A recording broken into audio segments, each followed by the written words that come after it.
Hi my dear students, welcome back.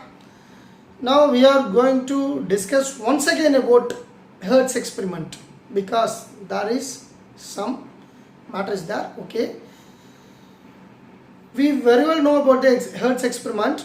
Before that, after the Faraday's laws of electromagnetic induction, Maxwell predicted that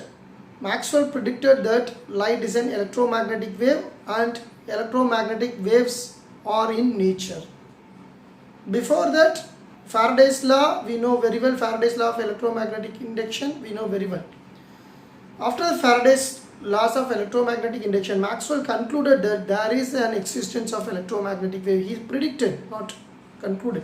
He just predicted there is an existence of electromagnetic waves. Electromagnetic waves are present in nature.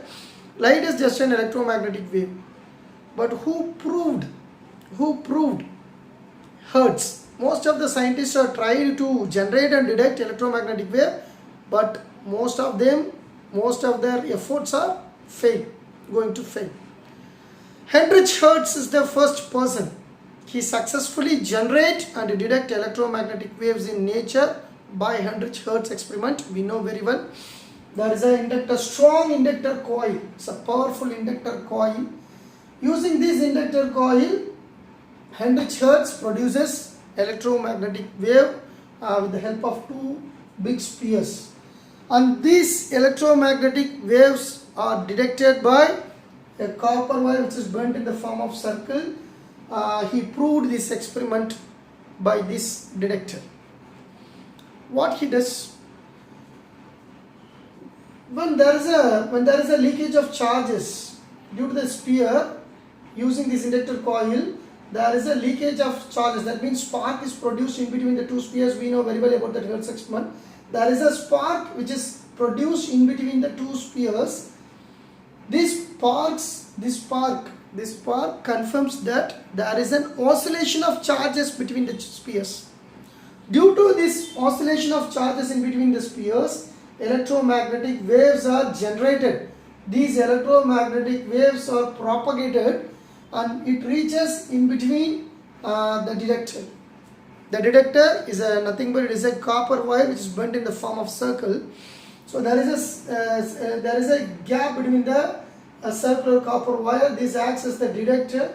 When these electromagnetic waves reach here, this spark is transferred to here.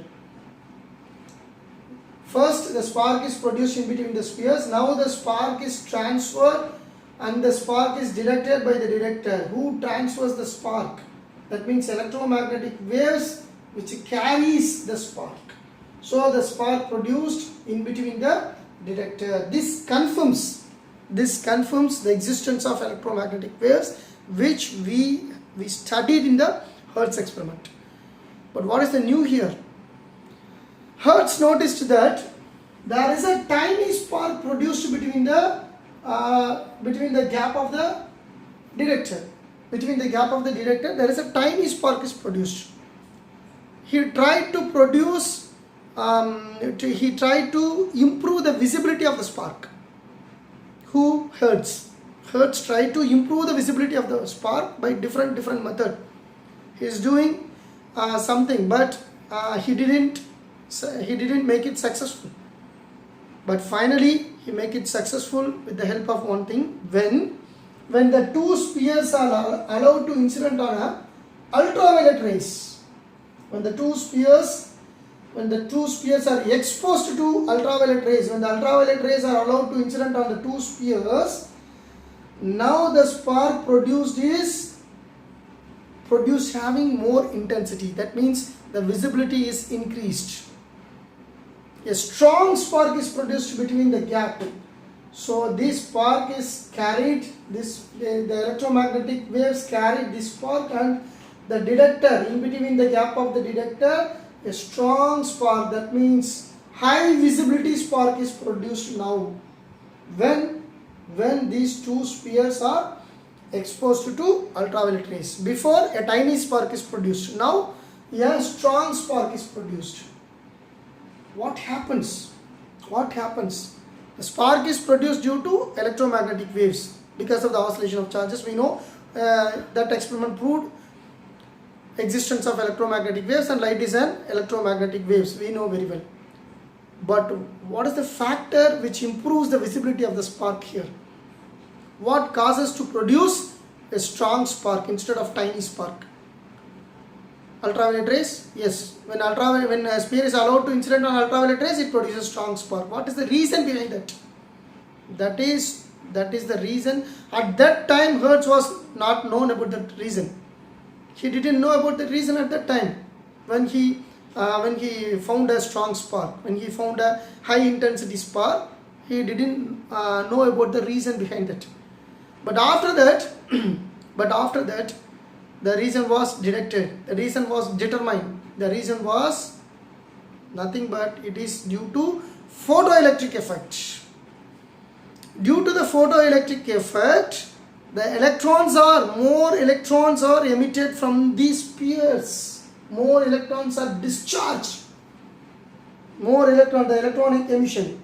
The more electrons are discharged from the spheres when it is exposed to the ultraviolet rays, so the intensity of the spark will be increased.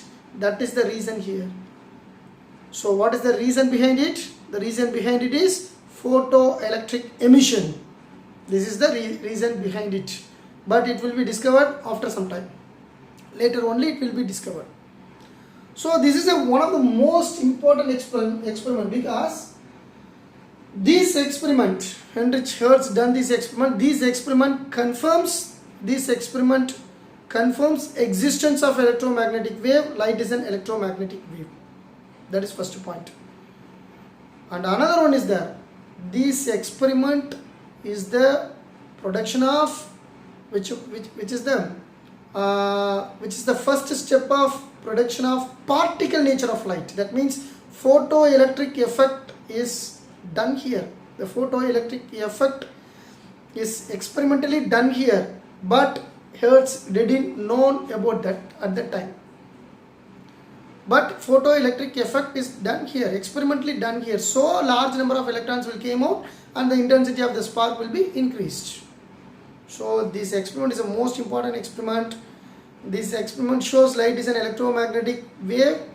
Okay, this experiment put a first step for the production of particle nature of light also. So that is one of the most important experiment. I hope all of you very well understood this question. Okay, we will meet next class with the new question. Till then, thank you my dear students. Bye.